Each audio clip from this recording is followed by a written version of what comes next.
Hey everybody, this is Cromar with TGN. I'm here today to bring you some more Rift coverage. This is during the Beta 6 event, and I'm going to cover just a quick preview of professions in general.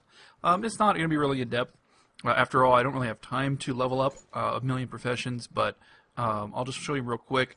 Professions are very simple. They're very much cookie cutter, what you expect. You go to the trainer, they sell you recipes. You learn those recipes, and then you make the items with the ingredients shown. And you need to have gathering professions to gather items, crafting professions to make the items, or of course you can buy the mats on the auction house. Although in the beta there's really no economy, of course, which is not a problem. I'm sure the economy will be fine in release, but it's hard to tell how often you can buy materials. But I'd assume that at release you will be able to buy materials just like you can in WoW. And matter of fact, in WoW I don't even use any gathering professions really. So I'm on a rogue, and the three I have here is mining, weaponsmithing, and outfitting. Let me show you here with outfitter first. Outfitter is leather and cloth, so rogue and mage gear. Cloth drops off of humanoids, and then you can take that cloth and make it into bolts, like bolt of cotton, bolt of burlap, bolt of wool. So it's burlap, cotton, and wool, and I don't know what's after that.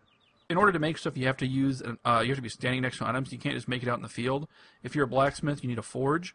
Well, not a blacksmith, but like a weaponsmith or armorsmith, you need a forge. Also a miner.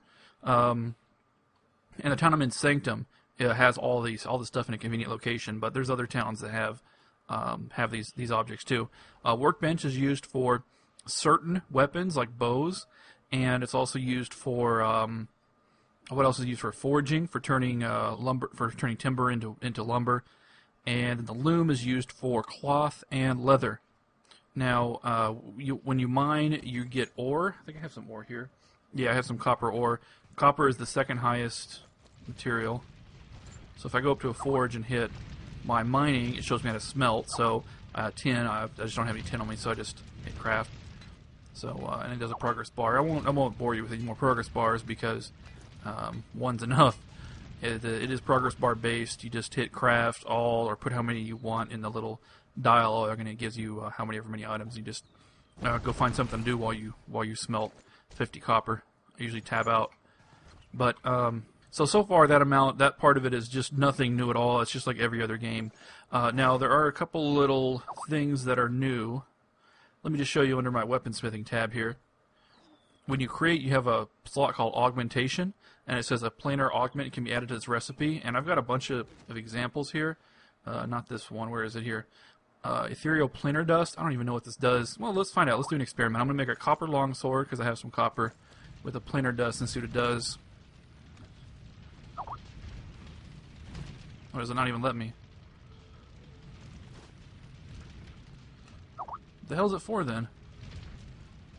Alright, well, I guess that's not a good example, but I'll just use the source stone. Source stone is, I know this works because I've actually used this before. Source stone is something you get from some quests. Yeah, here we go, dexterity. And it says on here what it actually gives you. Like it says, grants a slight bonus of dexterity when added to a craft recipe. So I just put this in here. And it's going to tell me it's going to add 1 dexterity. Normally it's 5 and 5. Now it's 5 and 6. Not a big deal. But I'm sure if you get higher quality source stones, it's going to give you a better result. So yeah, there we go. I used up 1 thief stone shard. I used up my materials, and I got a nimble copper longsword instead of a regular copper longsword. So yay! So that's how that works. The other thing that's different, and I'll show you right on the item here, is salvaging. I have salvage weapons from my weaponsmithing, salvage armor from my outfitting. What I do, click salvage weapon, click the item. So normally I would sell this, but the beta is almost over, and who cares? So, and you click the weapon, and it's going to give you copper bar and twisted metal.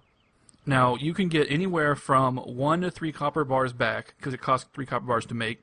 Or actually, you can get 0 also. But basically, the more it costs to make, the higher likelihood you are to get something back.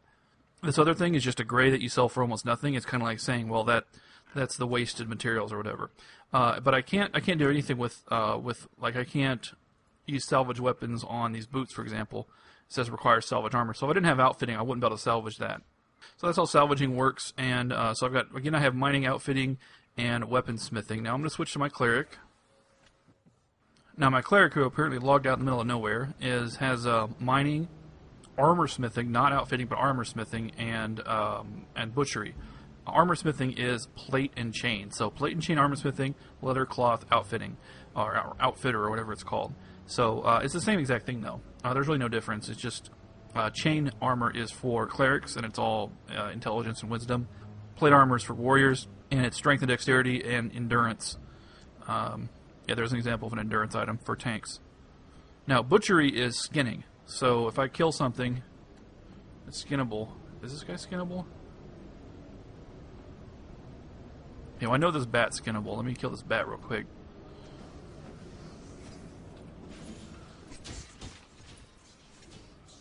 Okay, so after I loot it, I mouse over and it says requires butchering 65, which I have way more than that. So I click on it, it butchers it and gives me leather. It's going to give me a medium hide, which is the third highest. It starts out with soft hide, then it goes up to what's next? Oh, thin hide, then medium hide. And if you click on your butchery tab, you can turn the hide into leather. I haven't trained out medium leather yet, but like you can turn soft hide into soft leather, thin hide into thin leather, and then that's how you actually use it for crafting. So I've already talked about two of the gathering professions. That's mining and butchery, but there's still one more. There's foraging, and I'm going to go in the auction house to show you how you can look at the materials. If you look at materials, it shows metal, gems, wood, plants, hide, meat, cloth, and rune components. Foraging is the third gathering spec. You get wood and plants, and you get both of them for the one spec. For example, here's some yew timber, which you turn into yew plank. Matter of fact, there's me selling some yew timber, but no one's bought it. You turn the yew timber into yew planks, and it makes some weapons. Let's see, what's an example here? I think was it a hammer, right?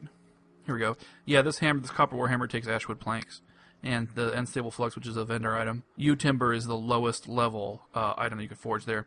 And then plants, you get grieve blossoms, coastal glory, creeper bush. Honestly, I would recommend going foraging because I think that foraging is the least popular of all the different gathering specs. At least that's what it seems. It sure seems like. I mean, I wouldn't go by what's on the auction house here because who knows. There's really no economy anyway. People are just putting up whatever. But when the game goes live, I think that foraging will be the least popular. I think people like anyone who's leather, who is an outfitter, who's a rogue and wants to go outfitting is probably going to get butchery. And anybody who wants to make plate or chain, like armor smithing or weaponsmithing especially, are going to go mining. But no one's going to go foraging because they don't realize how valuable it is. And then you're going to have tons of people like, oh shit, where do I get planks? If you want to see the rest of the professions here, here's a list. Alchemy, which is pretty self-explanatory. Artificer, this is different. This is rings, wands, necks, basically accessories. If you look at the character sheet here, I have, here's a neck, which is made by some guy, and it was made. I bought it off the auction house, and it was made by an artificer. There's also trinkets and rings you can get, although I just haven't bothered because it doesn't really matter. But that's what artificer does. So why did I close that? I didn't mean to close that. Crafting recipes.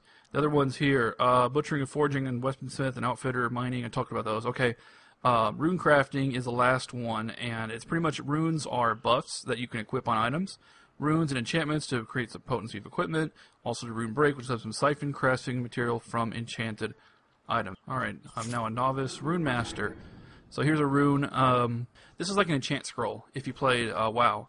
Instead of casting it directly on the person's gear, you just sell them a rune, which is kind of like selling an enchant scroll. And but that's something that didn't exist before Wrath of the Lich King anyway. Yeah, pretty much, I mean, you look at these runes, some of these are pretty nice. Melee critical hit, who doesn't want that? And this is all very low level stuff, plus 2 endurance, wow. So obviously this will be a moneymaker. Bright Steadfast Rune, melee critical hits plus 6. Okay, so that's level 18. Says usable on gloves, usable on legs, helmet. Wow, that's a lot of attack power. Usable on two-handed. So that's for your champion. Now, I don't know about these transmutes. I haven't got those yet, but the runes are pretty clear what they do, and you just go, you can see higher level runes. Here's a requires level 38 plus 16 block, plus 13 spell power, plus 13 attack power, yeah, and so on. So you get the point. Runes you make, you use them on your gear, like enchanting scrolls in WoW, and they will give you a buff to your items. So I want to look at one more, which is the Apothecary, which is the Alchemist. Let me just unlearn my Runecrafter here. And yeah, it doesn't cost you anything to do this, except 10 silver. Now, there we go. Now it says Apothecary instead of Alchemy. Maybe it used to be called Alchemy and it was changed to Apothecary, and they just haven't updated the auction house interface yet. That's my only guess. But it is officially called Apothecary. But anyway, so what this gives you here is some consumables which you can throw at people, as well as potions. They do have the serums, which actually give you buffs. These are just elixirs from WoW, same thing.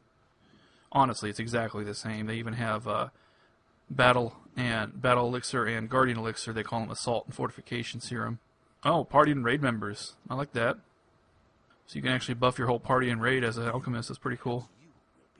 Now these items are made primarily from herbs, which you get from foraging, and then you make them at the laboratory here.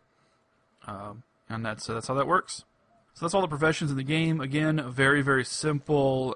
There's really nothing new in the professions that's different. I mean, I guess raid-wide alchemist is pretty cool, but other than that, the only new things are augments and salvage weapon, salvage armor, and also artificers can salvage rings and rings, necks, and wands and other stuff they make.